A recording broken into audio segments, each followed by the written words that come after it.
Bonjour à toutes et à tous, contente de vous retrouver dans cette nouvelle vidéo où je vous montre le nettoyage et l'organisation de mon frigo. Donc là vous le voyez comment il était avant et à la fin de la vidéo vous verrez comment qu'il est devenu.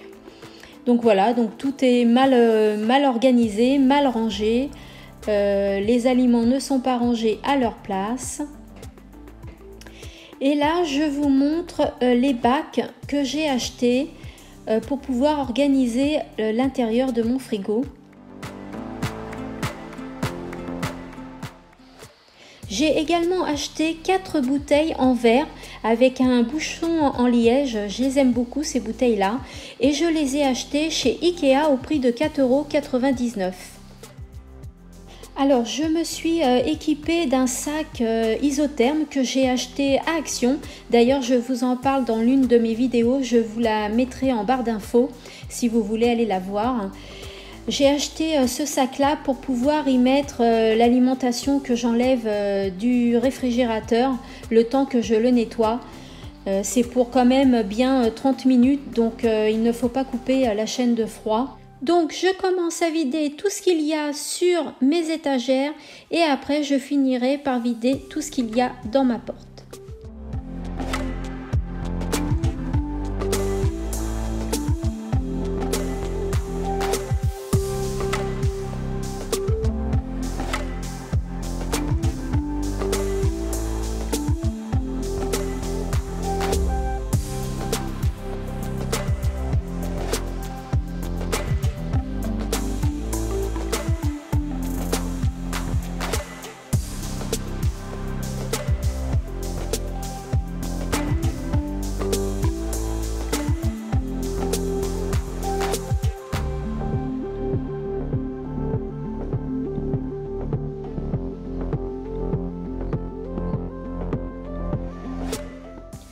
Voilà, mon frigo étant vide, eh bien je vais retirer toutes les petites étagères, le bac à légumes, le bac à fruits et je vais enlever tous les compartiments qui se trouvent dans la porte pour pouvoir ensuite les nettoyer.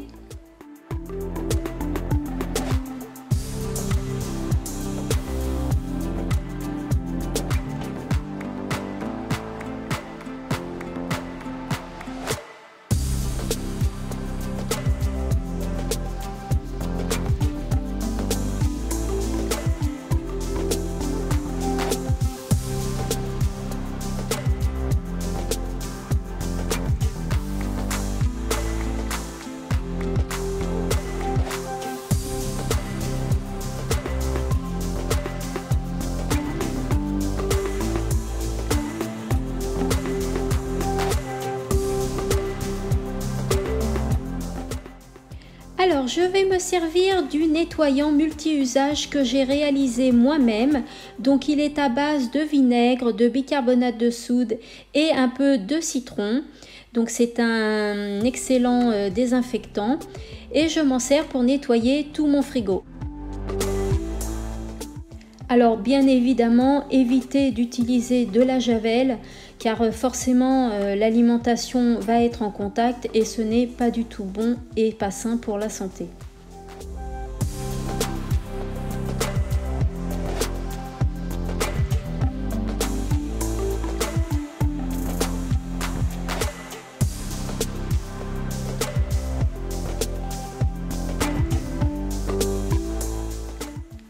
Alors dites-moi combien de fois vous lavez votre frigo par mois.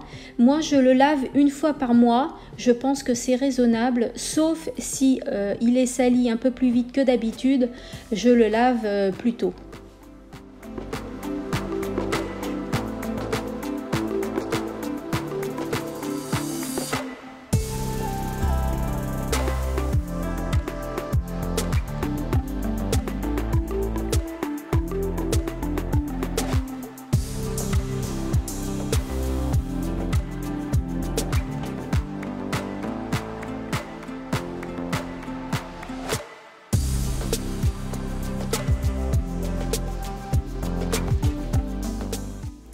Alors je vais nettoyer les étagères et les compartiments du frigo toujours avec le même produit. Alors dites-moi vous si vous êtes comme moi, mais alors c'est la chose que j'aime le moins faire quand je nettoie mon frigo. J'aime pas du tout rincer, j'aime pas du tout laver, c'est trop gros, trop encombrant et j'aime pas du tout faire ça.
Une fois que tout est lavé, eh bien qu'est-ce qui reste? Eh bien il reste plus qu'à tout essuyer.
Je remets mes bacs à fruits et légumes et mes étagères, donc j'essaye de bien les mettre là où elles étaient, mais à vrai dire je ne m'en rappelle plus trop, donc je les changerai au fur et à mesure, je verrai quand je remplirai le frigo.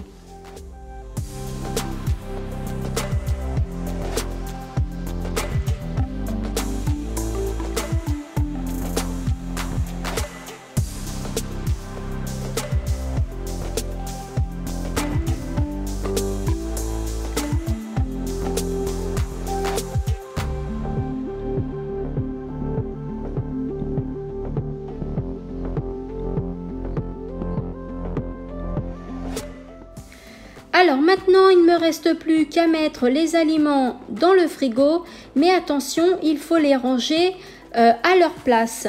Savez-vous qu'il y a 4 parties dans un frigo? La première partie, c'est la porte, qui est la zone entre 6 et 8 degrés. Donc, elle n'est pas très froide puisqu'on n'arrête pas d'ouvrir et fermer la porte. Ensuite, la deuxième zone, c'est les bacs à fruits et à légumes, qui est la zone la plus chaude, entre 8 et 10 degrés. Ensuite, il y a la partie du milieu, qui est une zone entre 4 et 6 degrés. Et enfin, la quatrième partie, qui est la zone la plus froide, c'est-à-dire la zone qui est tout en haut, et elle est entre 0 et 3 degrés. Donc, je vais commencer par ranger tous mes aliments dans des bacs.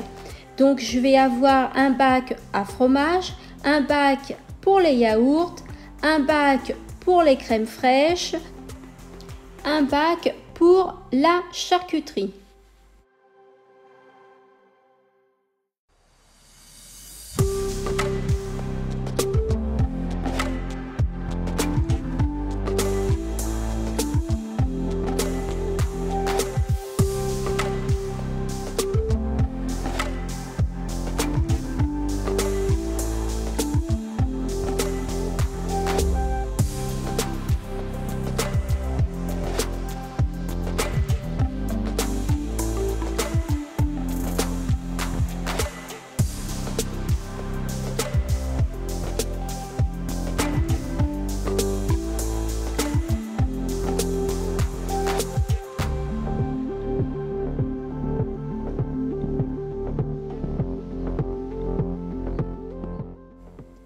Alors, au milieu du frigo, je viens ranger le fromage. En haut, les yaourts et la crème fraîche. À côté des fromages, la charcuterie. Les bâtonnets de crabe, je les range au-dessus de la charcuterie avec la pâte feuilletée. Le concombre, je le range dans le bac à légumes et j'ai également un bac à fruits.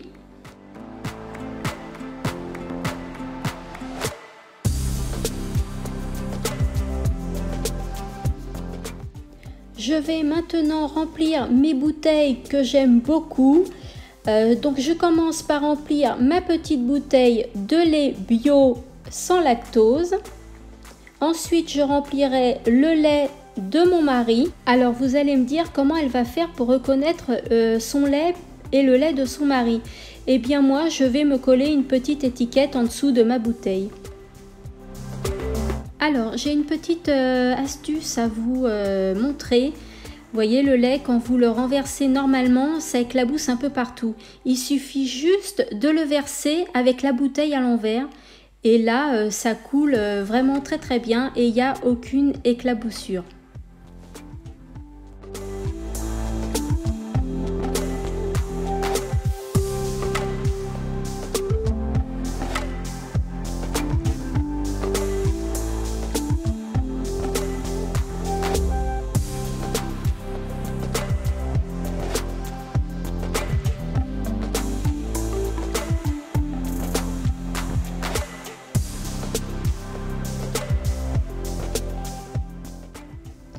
Je vais également remplir une bouteille de jus multifruits.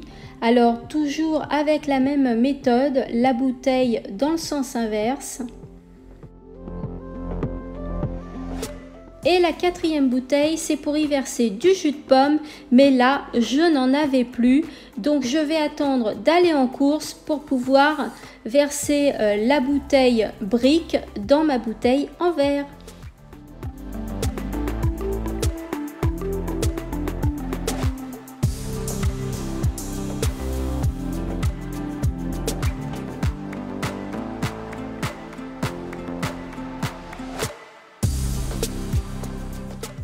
Alors, comme je vous ai dit tout à l'heure, je vais me faire une petite étiquette que je vais coller en dessous de ma bouteille pour pouvoir la différencier de la bouteille de lait de mon mari.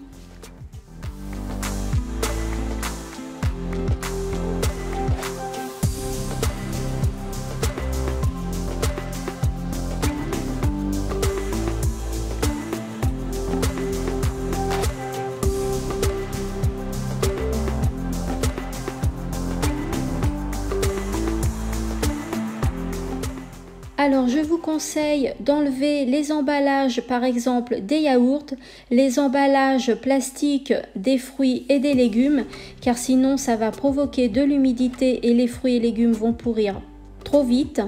Donc là j'ai du taboulé, donc je vais le transvaser dans un compartiment en verre hermétique. Faites attention que vos compartiments soient bien hermétiques pour bien protéger la nourriture. Et je vais faire une petite étiquette avec la date limite de consommation et la date à laquelle j'ai ouvert la boîte de taboulé. Et le taboulé, je le place tout en haut. Ce sont des plats préparés, donc ils doivent être tout en haut dans la partie la plus froide. Et voilà, mon frigo est tout propre, tout beau et tout bien organisé. Donc voilà maintenant ce que ça donne. J'espère que la vidéo vous a plu, qu'elle vous aura donné la motivation pour nettoyer votre frigo. Alors n'hésitez pas à la liker, me laisser un petit commentaire car comme je vous dis à chaque fois, ça me fait toujours plaisir. Abonnez-vous si ce n'est pas déjà fait et moi je vous fais de gros bisous et je vous dis à bientôt dans une prochaine vidéo. Bye bye!